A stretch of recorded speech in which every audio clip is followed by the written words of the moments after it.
Alright, now that you know how to render light on a sphere, I think this would be a good exercise. Just draw a bunch of circles and then render them as spheres with light coming from the middle, and then shouldn't be too difficult. Remember where the core shadow is, and the opposite side's pretty much just going to be a copy anyway. So it's just more practice. And this should go pretty quick. And you should be able to see that line dividing light and dark in your mind fairly quickly.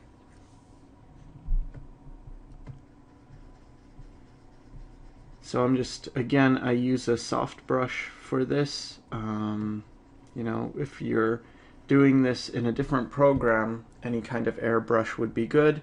And if you are doing this traditionally, cross-hatching works as well. And right here what I'm doing is I am splitting this sphere as if the light is a bit underneath, so we're looking down a bit, so we still see a bit of shadow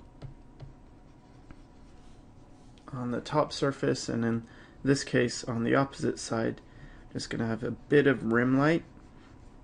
Now I haven't talked about rim light before, but basically all it is when you have light that is just catching on the edge of the contour of a surface. So like that. And in this case,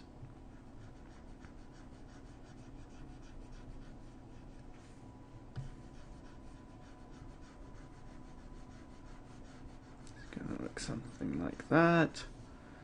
And in this case, it's going to be like that. So again, this shouldn't be that difficult. If you are having difficulty with it, then you'll definitely want to practice and, you know, go back to some of the earlier lessons if you are not familiar with the concept on how to do this. And we can also, although there is nothing around, we could also add in some reflected light. So what I'm going to do is I'm just going to take some of the light, so it's not as bright as that light, and just add that in on the back side for things, assuming there is something to reflect back.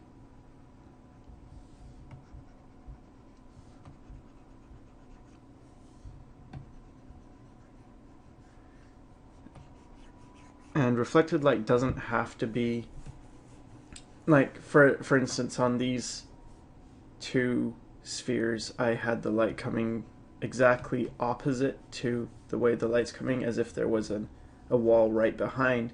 But let's say there was an object here, or even these balls, if they were close, these spheres, they would actually reflect onto each other. So I'm not reflecting the spheres into each other, but the point is that reflected light doesn't have to be coming from the exact opposite direction as the light.